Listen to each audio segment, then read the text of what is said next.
Apakah kalian merasa ada sesuatu yang ngikutin dari belakang? Tapi pas kalian noleh, kosong. Gak ada siapa-siapa. Malam ini, gue bakal ceritain kisah nyata dari seorang penjaga malam di kawasan PRPP Jawa Tengah. Tempat wisata yang dulunya ramai, tapi kini menyimpan rahasia kelam yang gak pernah terungkap tentang sosok perempuan misterius yang selalu muncul di dekat biang lala tua, dan yang paling menyeramkan, dia selalu ikut sampai ke rumah. Bersiaplah, cerita ini bukan buat yang penakut, karena sekali kamu mulai dengar, kamu gak akan bisa berhenti mikir, siapa sebenarnya wanita itu, dan apa yang dia mau.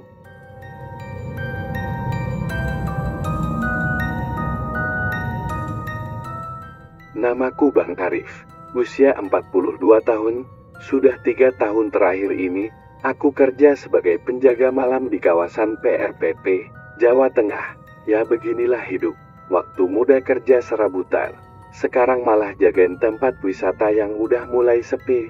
Siang hari, tempat ini rem sama acara-acara hiburan, bazar, atau kadang juga event musik. Tapi begitu malam datang, PRPP berubah total, sepi, angker. Apalagi kalau udah lewat jam 11 malam. Suasananya itu loh, beda, sunyi banget. Cuma suara jangkrik, dan sesekali angin kencang dari arah pantai yang bikin bulu kuduk berdiri. Tapi aku sudah biasa. Biasanya malam kulalui dengan jalan keliling kawasan. Jaga-jaga, kalau ada orang nyelonong masuk, maling kabel, atau iseng pacaran di taman. Tapi malam itu, malam Jumat Kliwon, anginnya dingin banget, sumpah, dinginnya bukan dingin biasa, kayak ada hawa yang aneh, bukan cuma dingin fisik, tapi kayak dingin yang merasuk ke tulang. Sekitar jam 12:30 malam, aku mutusin buat muter lagi ke bagian taman hiburan. Lampu-lampu taman beberapa udah mulai redup, ada yang kedip-kedip, mungkin kabelnya longgar, atau udah tua. Aku jalan santai, bawa senter LED kecil yang udah jadi teman setia. Langkahku berasa berat malam itu, entah kenapa. Aku lewat taman mini, lewat gerbang kecil, terus ke arah biang lala besar di ujung utara. Biang lala itu udah lama gak dipakai, catnya mulai ngelupas. Karat kelihatan di beberapa sambungan besi, tapi walaupun udah gak jalan, bentuknya masih berdiri gagah, besar dan jujur aja. Kalau malam terlihat kayak makhluk raksasa yang lagi ngawasin area sekitar. Pas aku lagi lewat situ, tiba-tiba, tap, aku langsung berhenti. Suaranya pelan, tapi jelas, kayak langkah kaki nyeret. Pelan banget, aku senterin ke belakang, gak ada apa-apa kosong. Aku diem beberapa detik, nahan napas, cuma angin yang lewat bawa bau tanah dan besi tua. Aku putar badan pelan-pelan dek, jantungku berhenti sedetik. Di bawah tiang besi biang lala itu, berdiri sosok putih. Dia diam, rambutnya panjang banget, nutupin seluruh wajah. Pakaiannya lusuh, kayak kebaya tapi udah robek-robek, warnanya putih kecoklatan, kayak bekas rendaman tanah. Aku mundur satu langkah, senterku bergetar di tangan, suaraku nyangkut di tenggorokan. Gak bisa teriak. Wanita itu diam aja, tapi seolah tahu aku ngelihatin dia. Aku kadip sekali, dan sosok itu hilang, beneran hilang. Gak ada, kayak cuma bayangan yang kabur di tiup angin. Aku langsung putar badan, jalan cepat balik ke pos jaga. Setiap langkahku kayak dikejar, rasanya kayak ada yang ngikutin dari belakang, tapi aku gak berani nengok. Napasku ngos-ngosan, keringat dingin mulai ngucur dari pelipis meski udara malam itu sedingin kulkas. Sampai di pos, aku langsung ngunci pintu dari dalam. Kututup jendela kecil yang biasa kubuka buat lihat luar. Lalu duduk sambil ngecek ulang senter dan nyalain kopi instan. Tangan masih gemetar. Aku mencoba berpikir logis. Mungkin cuma halusinasi, mungkin capek, mungkin cuma bayangan lampu. Gumamku sendiri. Tapi batinku sendiri gak yakin, karena kejadian tadi terlalu nyata buat dibilang cuma bayangan. Senterku ngarah langsung ke sosok itu, dan posisi dia di bawah biang lalar, tempat yang paling gelap di area taman. Lalu aku keinget sesuatu. Beberapa minggu lalu, tukang bersih-bersih sempat ngomong sambil bercanda waktu aku ngopi bareng. Katanya, hati-hati di dekat biang lalar. Bang, kadang ada yang berdiri di tengah malam cewek. Mukanya gak kelihatan. Waktu itu aku ketawa, kukira dia cuma nakut-nakutin. Tapi malam ini, aku kayak dikasih bukti kalau itu bukan sekadar cerita iseng. Jam 2:15, aku masih duduk di pos. Mataku terus ngawasin CCTV kecil yang terhubung ke beberapa titik. Biasanya aku santai, tapi malam itu, aku ngerasa tiap monitor nyimpan sesuatu. Dan jujur, aku gak berani lihat kamera arah biang lalar. Takut kalau tiba-tiba sosok tadi nongol di layar kopi yang biasanya bikin hangat. Malam itu kayak gak ngaruh sama sekali. Tanganku dingin, mulutku kering, dan dada sesak. Aku buka jaketku, ambil tas kecil, dan keluarin tasbih tua peninggalan ayahku. Aku mulai zikir pelan-pelan, sambil terus merhatiin pintu, takut kalau tiba-tiba ada yang ngetuk dari luar. Jam 3:10, udah mulai tenang. Meskipun rasa gelisah masih kerasa, tapi tiba-tiba ada suara krek. Suara seperti besi berderit. Aku langsung berdiri. Suara itu datang dari arah luar, lebih tepatnya dari arah biang lalar. Kupaksakan diri keluar. Langkah pelan, senter kupegang erat. Saat aku sampai di depan taman dan mengarahkan senter ke biang lalar, salah satu kursi bergerak pelan, bergoyang seperti habis diduduki seseorang. Padahal angin gak kencang sama sekali. Aku melangkah mundur. Perasaanku bilang, jangan dekati. Tapi rasa penasaran justru makin kuat. Dan di antara kursi yang tergoyang itu, ada sehelai kain putih kecil, seperti potongan kebaya robek, nyangkut di hidung besi. Aku gak ambil kain itu. Aku balik badan, dan lari kecil kembali ke pos. Setelah itu, sampai azan subuh berkumandang, aku gak berani keluar sama sekali. Malam itu, untuk pertama kalinya sejak aku kerja di PRPP, aku sadar, tempat ini gak sepenuhnya kosong. Ada sesuatu yang hidup, atau setengah hidup, yang nunggu, yang ngeliatin. Dan mungkin, malam itu, baru permulaan.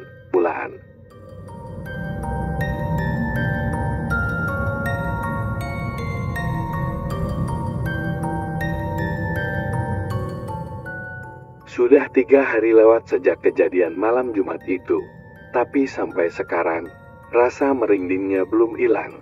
Kalau aku merem sebentar aja, masih kebayang sosok putih itu, berdiri dim di bawah biang lala, rambutnya nutupin wajah, dan bajunya yang kayak kebaya lusuh itu, nampel terus diingatan. Aneh ya, aku udah 3 tahun kerja di PRPP, tapi baru kali itu, aku ngerasa tempat ini benar-benar dihuni.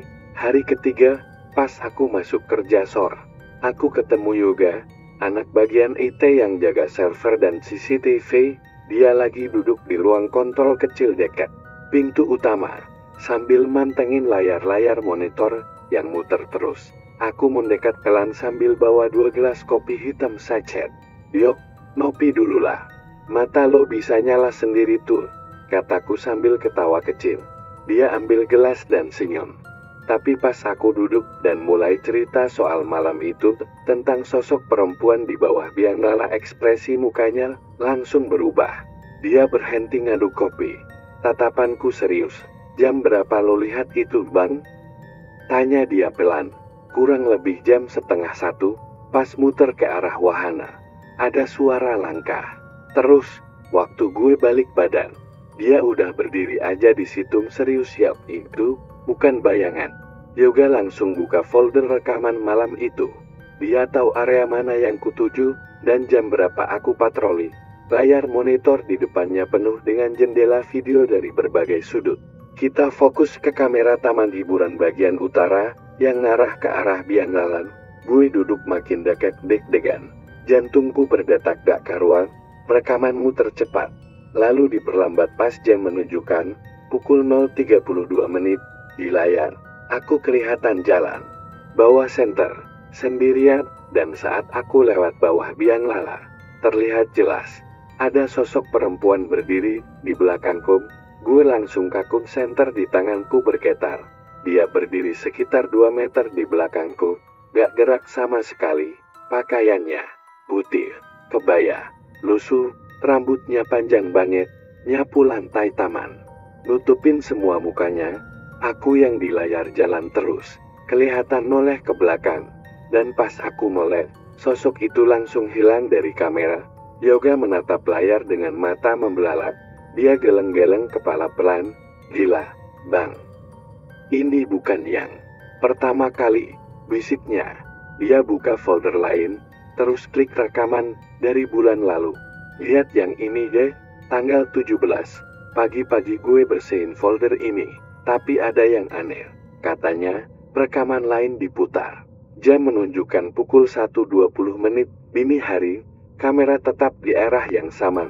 Kali ini, gak ada aku, tapi sosok perempuan itu berdiri di tempat yang sama, lebih lama, gak gerak, bahkan kepala sedikit mendongak ke arah kamera. Gue nahan napas, sumpar, sorot matanya merah samar, gak kelihatan jelas, tapi kayak mata kucing yang mentulin cahaya. Yoga melanjutkan, gue kira waktu itu cuma blitz, bayangan dari tiang besi atau pohon, tapi setelah lo cerita, dan gue lihat rekaman semalam, kayaknya PRPP ini emang disimpan sesuatu. Aku lemes, yang selama ini kupikir cuma perasaan, ternyata terekam jelas, dan bukan cuma 1 kali. Aku pulang pagi itu dengan kepala penuh pikiran. Sampai rumah, aku cuma bisa duduk lama di ruang tengah, gak nyalain TV, gak buka HP. Pikiranku cuma muter ke satu hal, siapa dia? Dan kenapa munculnya pas aku sendiri? Besok malamnya, aku masuk lagi. Tapi kali ini, aku lebih waspada. Senter kuisi penuh baterainya. Aku bawa air doa dari ustaz langganan emak. Dan yang paling penting, aku minta temenin jaga sama Mas Harun, temen penjaga shift malam lain. Tapi ya gitu. Waktu aku cerita kejadian itu, Mas Harun malah ketawa. Ah elah Bang, lo terlalu sering nonton film horor di YouTube, budah biasa itu. Kadang memang ada penunggu, tapi asal nggak diganggu, ya mereka diem aja. Aku cuma senyum kecut, tapi dalam hati, aku tahu, ini bukan hal biasa. Pas lewat ke arah biang lala malam itu, aku pelan banget jalannya, kupicingkan mata ke tiap sudut. Kupastikan gak ada yang ngikutin, tapi rasa gak enak itu muncul lagi, dingin, gak kayak malam biasa. Dan pas aku nengok ke kursi paling atas di biang lala, aku lihat sesuatu duduk di sana. Dari bawah gak kelihatan jelas, tapi siluetnya, rambut panjang, duduk membelakangi arah taman. Diam, aku langsung mundur pelan, gak bilang siapa-siapa. Malam itu aku mutusin buat jagain area dalam bidung aja, karena satu hal yang aku sadar, dia gak suka diliatin, Tin.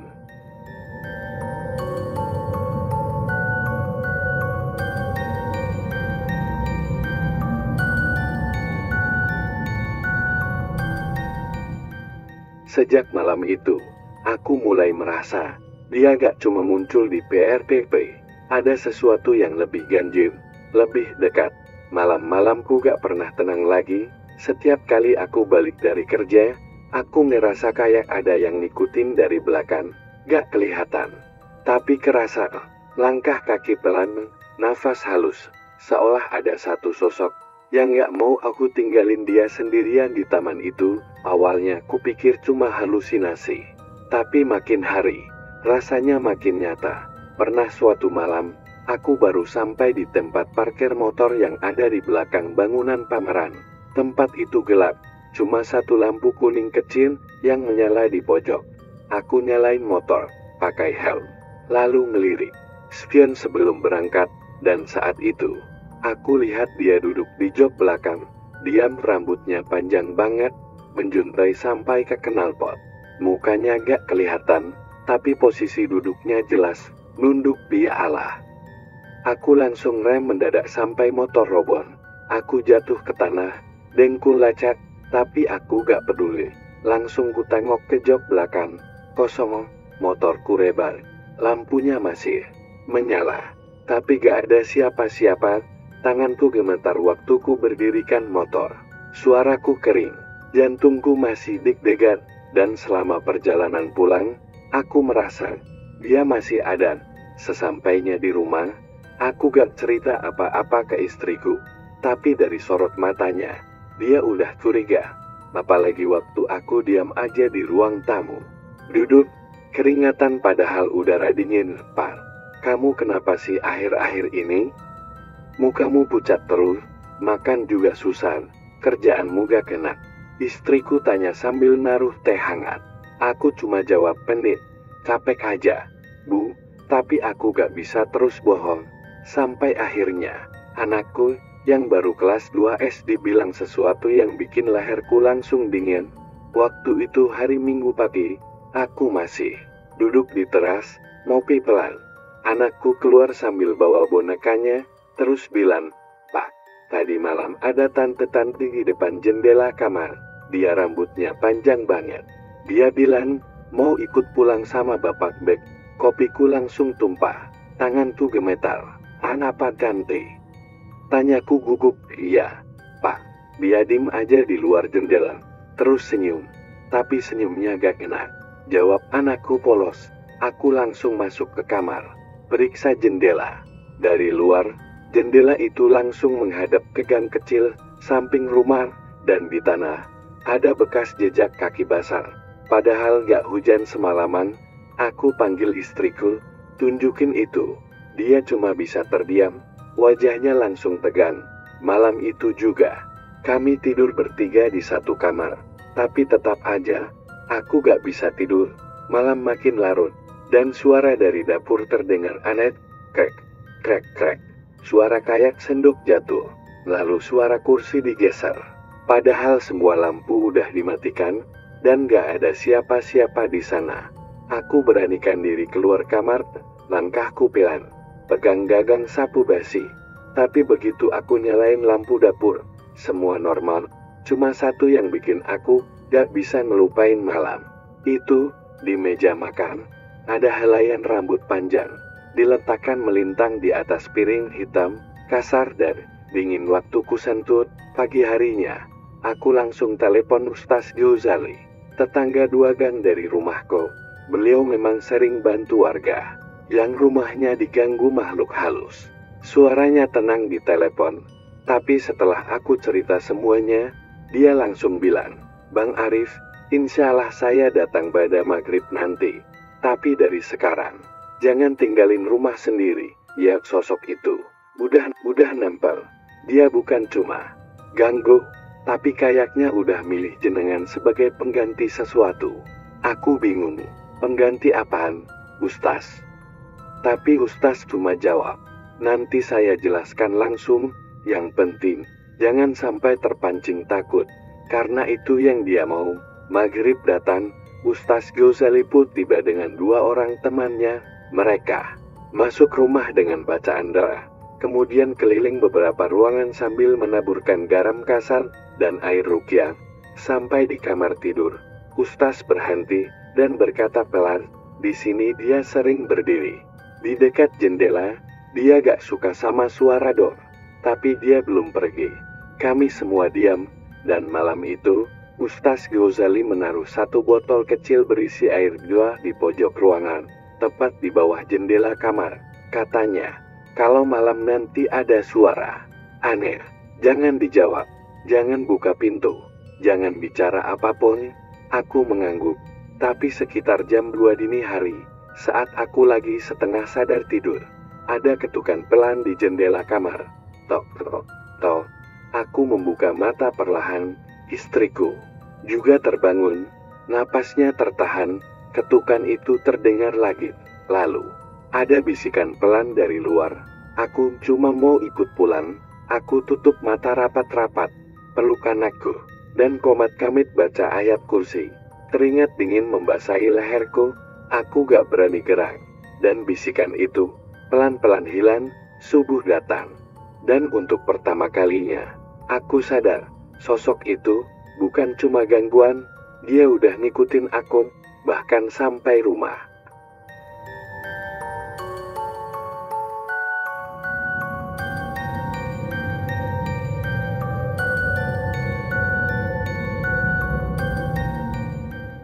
Pagi itu rumahku masih sunyi, tapi bukan sunyi yang damai, sunyi yang aneh. Rasanya udara di dalam rumah seperti berat, seperti ada yang ngintip dari balik pintu, atau dari sudut langit-langit. Aku gak langsung berangkat kerja hari itu, istriku juga gak banyak ngomong.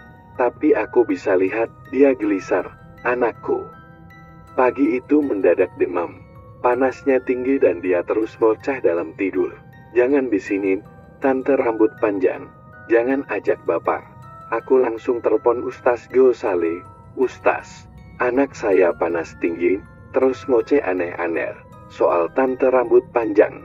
Beliau cuma menjawab, itu berarti sosoknya belum pergi. Bangi dia masih nempel. Ada sesuatu yang belum selesai. Aku langsung mikir apa yang belum selesai.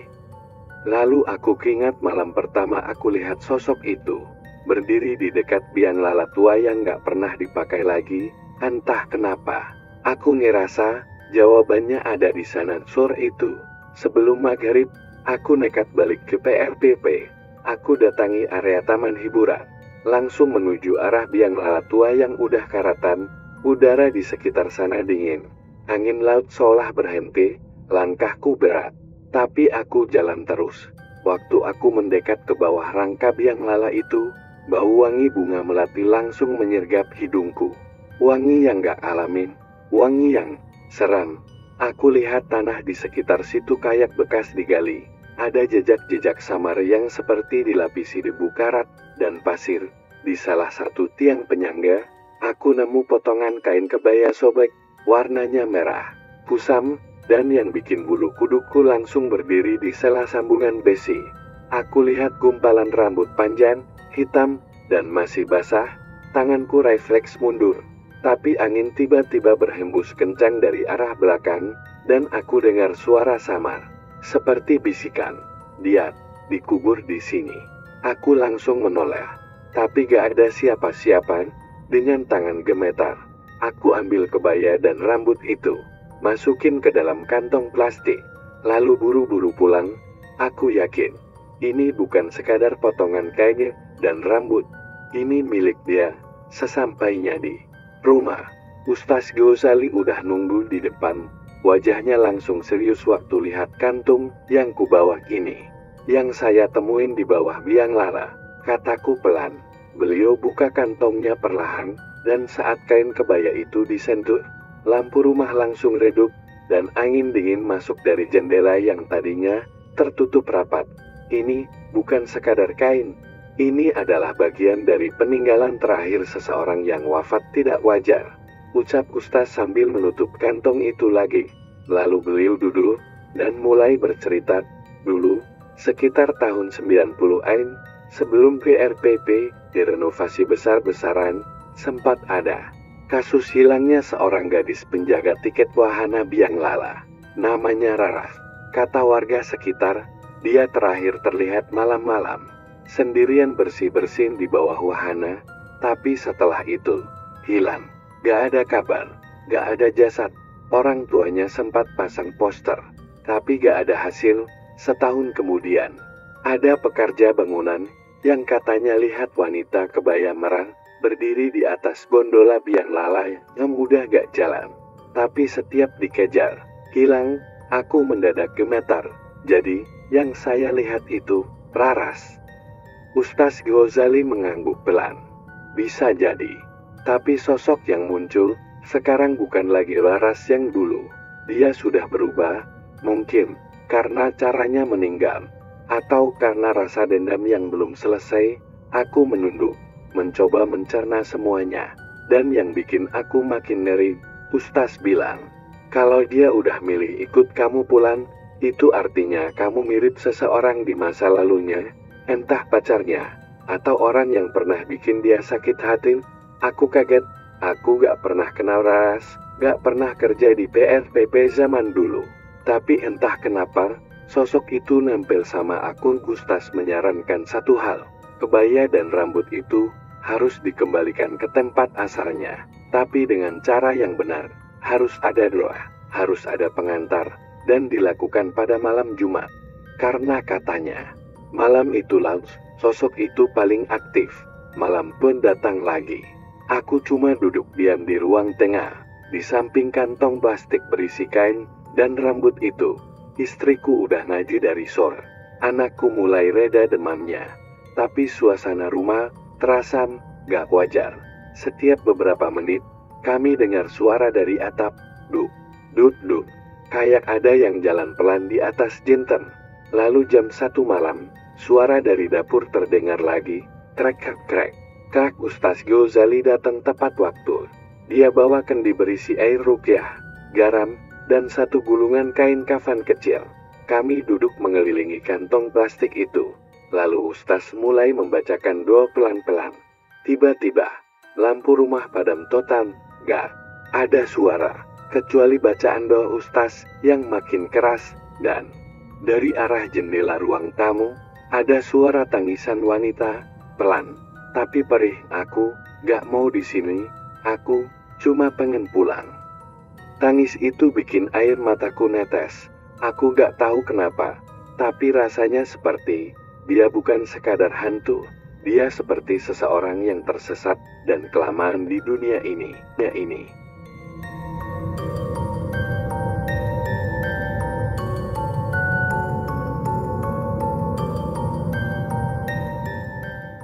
Malam itu, malam Jumat yang entah kenapa terasa lebih kelam dari biasanya. Langit mendung, tapi gak turun hujan. Awan menggulung tebal di atas kawasan PRPP, seperti menyembunyikan sesuatu yang besar. Akor, Ustaz Ghazali, dan 2 orang temannya Kang Jaka dan Pak Mulyono berangkat menuju lokasi biang lala tua yang jadi sumber semua gangguan ini. Aku bawa kantong plastik berisi kebaya sobek dan rambut panjang itu. Tanganku gemetar waktu genggam plastik itu erat-erat. Rasanya berat, bukan karena isi, tapi karena beban yang menempel di baliknya. PRPP sepi banget, gerbang utama ditutup, tapi kami masuk lewat pintu samping yang biasa kugunakan saat tugas malam. Langkah kami pelan, hanya ditemani suara semilir angin laut dan derit pelan dari bangunan tua di kejauhan. Begitu kami sampai di depan biang lala itu, angin mendadak berhenti, udara seperti hampa, dan bau melati langsung menyeruak kuat. Kan Jaka langsung mundur setengah langkah. Ini bukan sekadar arwah gentayangan, bang, ini udah lama banget. Terpendam. Pak Mulyono menyiapkan kendi air ruqyah, lalu menggambar lingkaran kecil dari garam di tanah. Kami berdiri di dalamnya, menghadap ke arah tiang utama biang lala. Ustaz Ghazali mulai membaca doa. Ya Allah, jika ini adalah milik makhlukmu yang tersesat, tunjukkan jalan pulang untuknya. Jangan biarkan dia tersiksa di antara 2 dunia. Aku jongkok perlahan, membuka kantong itu, lalu mengeluarkan potongan kebaya dan rambut. Ku berikan ke Ustaz, dan beliau meletakkannya tepat di tengah lingkaran garam. Angin langsung berhembus kencang. Busa. Tiang biang lala yang tua itu berderit keras, seakan ada sesuatu di atas sana yang bergerak. Aku mendongak dan melihatnya. Lagi, dia, sosok wanita berbaju kebaya lusuh. Rambut panjangnya menjuntai sampai gondola. Wajahnya masih tak terlihat, tapi tubuhnya menggantung di sana, melayang tanpa menyentuh gondola. Aku dan Kang Jaka refleks mundur, tapi Ustaz Ghazali terus baca doa lebih keras. Suaranya bergetar, tapi mantap. Lalu, sosok itu perlahan turun dari atas biang lala, mengarah ke tengah lingkaran garam, tapi tidak menjejak tanah, seolah dia mengambang, melayang begitu saja. Dan untuk pertama kalinya, aku bisa melihat wajahnya. Wajah wanita muda, cantik, tapi pucat. Matanya kosong, tapi mengandung sedih yang luar biasa. Bibirnya gemetar, dan pelan-pelan dia bicara. Kenapa aku dibuang di sini? Kenapa? Gak ada yang cari aku? Tangisku pecah. Entah kenapa, aku merasa ikut bersalah. Ustaz berkata pelan, namamu Raras, kan? Kami ingin bantu kamu pulang. Sosok itu menunduk pelan, lalu menunjuk ke arah bawah tiang biang lala. Aku. Di sini. Seketika Kang Jaka dan Pak Mulyono mulai menggali di tempat yang ditunjuk meski hanya pakai sekop kecil dan tangan. Tanahnya keras, tapi kami terus menggali, sampai TOK. Sekop mengenai sesuatu, kami gali lebih dalam, dan menemukan kerangka kecil, hanya sebagian, tulang-tulang rapuh. Potongan kecil dari kebaya merah tua yang sama seperti yang kami bawa. Raras perlahan menutup matanya. Dia senyum, lalu tubuhnya mulai memudar perlahan, seperti asap tipis. Tertiup angin. Terima kasih aku. Cuma pengen pulang lalu. Dia hilang. Angin berhenti. Suasana tenang. Tidak ada lagi rasa dingin menusuk. Tidak ada lagi bau melati yang mencurigakan. Ustaz Ghazali menutup jenazah Raras dengan kain kafan kecil yang dibawanya, lalu membacakan doa pemakaman seadanya. Kami berjanji akan melapor ke pihak berwenang untuk penggalian resmi keesokan harinya.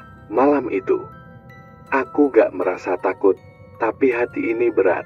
Bayangin aja, seseorang meninggal tragis, dilupakan, dan tersesat puluhan tahun. Hanya karena gak ada yang peduli, dan sekarang, tugas kami belum selesai karena arwahnya mungkin tenan, tapi PRPP menyimpan lebih banyak misteri daripada yang kami kira.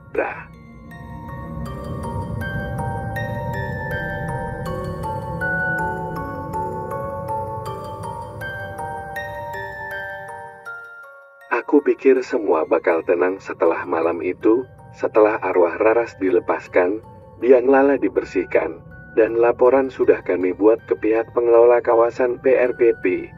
Aku berharap bisa tidur nyenyak lagi tanpa gangguan. Tapi ternyata, aku salah.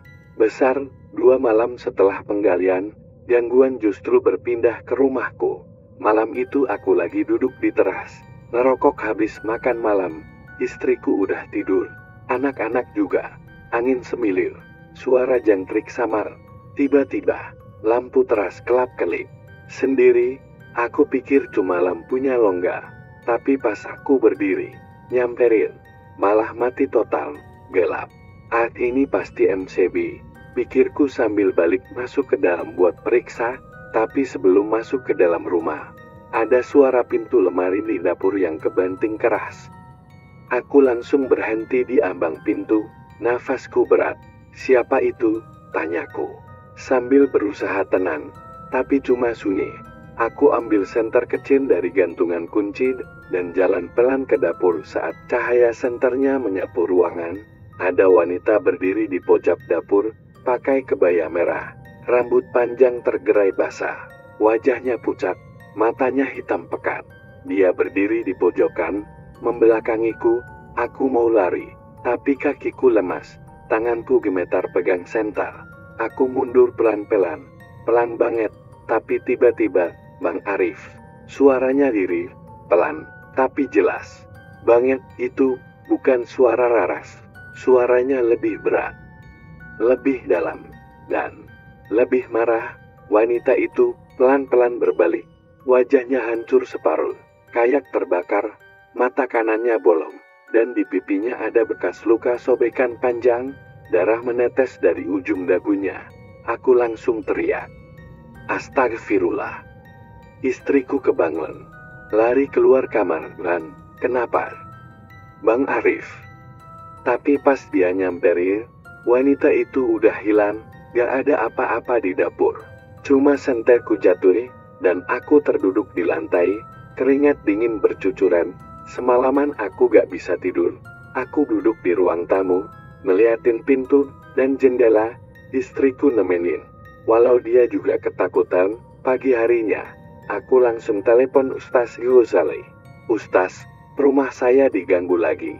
Tapi ini bukan Raras, ini lain, lebih serem. Ustaz dim sebentar, lalu bilang, saya udah duga, Bang Kadam. Kalau kita buka jalan untuk satu arwah, yang lain ikut terbuka. Apalagi kalau di tempat itu ada lebih dari satu yang tersesat. Aku merinding. Jadi maksudnya, yang semalam itu bukan satu-satunya. Betul, dan bisa jadi dia yang sebenarnya dari awal ngikutin Bang Arif. Siang itu Ustaz Yozali datang ke rumah. Dia bawa air ruqyah, daun bidare, dan bacaan ayat-ayat pelindung. Rumah kami dibersihkan secara spiritual. Setiap sudut dioles air ruqyah dan dibacakan ayat ruqyah keras-keras. Tapi saat sampai di belakang rumah, di dekat tempat cucian, Ustaz mendadak berhenti. Dia tunjuk ke pojok pagar. Bang, di situ ada sesuatu. Aku melihat sekilas. Awalnya cuma bayangan, tapi perlahan bayangan itu bergerak sendiri, keluar dari belakang tembok, lalu menjelma jadi sosok wanita yang sama persis dengan yang kulihat di dapur semalam. Wajah terbakar, mata kosong, dan mulutnya menganga panjang. Tapi kali ini, dia nangis. Tangisnya gak terdengar, tapi air matanya terus menetes. Tangannya gemetar menunjuk ke arahku. Ikut aku. Ustaz langsung baca doa kencang banget. Suaranya menggetarkan hati. Sosok itu teriak melengking. Lalu lenyap begitu saja, seperti terbakar oleh cahaya siang yang menyengat. Setelah itu, Ustaz duduk di ruang tamu. Napasnya berat. Bang Arif, ini lebih rumit dari yang saya kira. Yang kita bantu mungkin cuma satu. Tapi ternyata PRPP menyimpan banyak arwah yang belum tenang, dan sebagian dari mereka menempel pada siapapun yang bisa mereka ikuti keluar. Aku duduk diam, tak bisa berkata apa-apa. Ternyata biang lala itu bukan hanya kuburan raras, tapi gerbang arwah yang belum selesai urusannya, dan sepertinya aku belum selesai juga.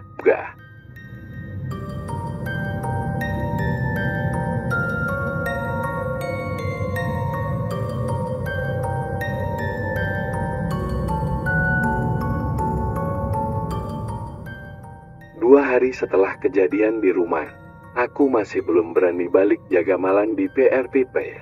Aku izin cuti, bukan karena takut hantu, tapi karena aku merasa ada sesuatu yang belum selesai. Waktu aku duduk sendirian di teras siang itu, aku kepikiran satu hal. Siapa sebenarnya sosok wanita wajah hangus itu? Itu bukan Raras, tapi dia juga muncul setelah peristiwa biang lala. Aku nekat. Aku niat mau cari tahu sendiri. Siangnya, aku datang ke kantor pengelola PRPP, ketemu Pak Imran, staf lama yang udah kerja di situ dari awal tahun 2000-an. Pak Imran, saya mau tanya soal biang lala tua itu. Dulu pernah ada kejadian, apa enggak di situ? Pak Imran diam, tangannya berhenti ngetik. Dia lihat aku dengan tatapan nanar. Loh, kamu kenapa nanyanya itu, Rif? Aku tarik napas, terus cerita singkat tentang apa yang aku alami. Tapi aku gak sebut soal penampakan secara detail. Cuma bilang aku sering ngerasa diganggu di sekitar biang lala. Pak Imran akhirnya buka suara pelan. Jangan bilang siapa-siapa ya, Rif. Tapi dulu pernah ada kejadian yang ditutupin. Aku duduk tegak. Tahun-tahun 1997. Waktu PRPP masih rame-ramenya, ada seorang pengunjung perempuan hilang. Aku mengerutkan dahi. Hilang? Iya, masih muda. Katanya dari luar kota, datang sendirian. Beberapa pengunjung terakhir lihat dia naik biang lala sore-sore, tapi gak turun-turun loh. Terus waktu dicek ke atas, gondola paling atas kosong, tapi operator yakin dia naik. Ada tiketnya juga. Habis itu, ya, hilang begitu aja. Polisi sempat nyari, tapi gak nemu. Akhirnya kasusnya ditutup. Katanya korban nyasar atau pergi diam-diam. Tapi banyak yang percaya dia jatuh, tapi gak ketemu mayatnya. Aku bergidik. Namanya siapa, Pak? Tanyaku cepat. Pak Imran ngeluarin map lusuh dari lemari arsip. Di dalamnya ada koran lama. Clipping yang udah mulai menguning. Namanya Rani Nurfitri. Aku buka clipping itu. Ada foto hitam putih kecil seorang perempuan muda senyum di depan biang lala. Dan aku langsung merinding. Itu dia, wajah yang aku lihat di dapur. Malamnya aku duduk termenung. Nama Rani terngiang-ngiang di kepalaku. Berarti selama ini bukan cuma Raras yang muncul, tapi juga Rani dan bedanya. Kalau Raras cuma minta dikuburkan, Rani sepertinya belum tahu kalau dia sudah mati. Aku kembali ke PRPP malam itu, nekat, biarpun cuti, aku minta izin masuk dari Pak Iman. Aku jalan ke arah biang lala tua itu, bawa senter, tasbih, dan air doa dari Ustaz Ghazali. Langit mendung, angin dari laut kencang banget, tapi aku terus jalan. Pas aku sampai di depan gondola paling atas, aku mengangkat senter, dan di sana dia duduk. Dr. An Idet pakai dress putih, rambut panjang, tangan di pangkuan. Dia melihat ke arahku, matanya kosong. Kamu, Rani ya? Suaraku gemetar. Dia diam, tapi wajahnya mulai mengeluarkan air mata. Kamu gak sadar ya? Kamu udah lama hilang. Semua orang nyari kamu. Dia menunduk. Tiba-tiba, angin berhenti. Sunyi, aku nunggu. Bisiknya pelan. Nunggu siapa? Yang salahin aku. Bingung, siapa yang nyalahin kamu? Dia mulai bicara pelan, seolah mengulang memori lama. Aku naik sendiri, mereka marah. Katanya ganggu sistem. Aku cuma pengen lihat kota dari atas, tapi pintunya gak dikunci. Pas goyang, aku jatuh. Hatiku tercekat. Berarti kamu jatuh waktu itu. Dia mengangguk pelan. Tubuhku nyangkut di bawah tiang. Gak ada yang nyari ke sana. Aku sendiri di sana. Lama gelap dingin. Aku gak kuat. Air mataku menetes. Maafin kami, Ran. Kami semua gak tahu. Dia berdiri. Sosoknya melayang perlahan turun dari gondola, lalu berdiri di depanku. Kalau kamu benar-benar pengen bantu, tolong bawa aku pulang. Pulang kemana? Ke tempat keluargaku. Aku gak mau di sini lagi. Besoknya, dengan bantuan Ustaz Ghazali dan tim kecil dari PRPP, kami melakukan penggalian kecil di bawah rangka tiang tua biang lala. Dan benar saja, kami menemukan tulang belulang tersangkut dalam puing-puing besi karatan bersama sisa kain putih yang sudah membusuk. Proses identifikasi dilakukan, dan setelah cocok dengan laporan hilangnya Rani di tahun 1997 semua cocok, akhirnya jenazah dibawa ke rumah keluarganya di Kendal. Aku ikut mengantar. Saat jenazah diturunkan, ibunya yang sudah tua menangis keras. Anak ibu akhirnya pulang juga. Sejak itu, kawasan biang lala PRPP kembali tenang. Gak ada lagi bayangan wanita rambut panjang. Gak ada suara tangis atau ketukan tengah malam. Tapi aku tahu, mereka gak pernah benar-benar pergi. Tempat seperti PRPP bekas kejayaan, bekas keramaian, kadang menyimpan lebih dari sekadar kenangan, kadang juga menyimpan arwah yang menunggu pulang.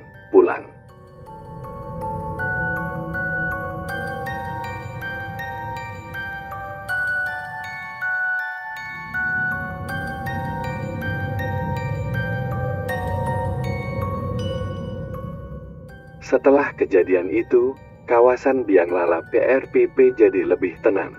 Tapi buat Bang Arif, suara langkah malam, angin laut yang dingin, dan tatapan kosong dari balik kegelapan gak akan pernah benar-benar hilang, karena di tempat-tempat yang ditinggalkan selalu ada yang tertinggal.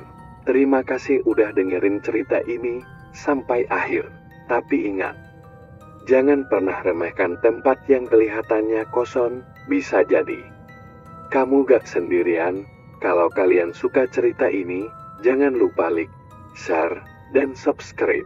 Karena masih banyak kisah-kisah horor dari sudut-sudut tersembunyi Indonesia yang akan gue ceritakan buat kalian.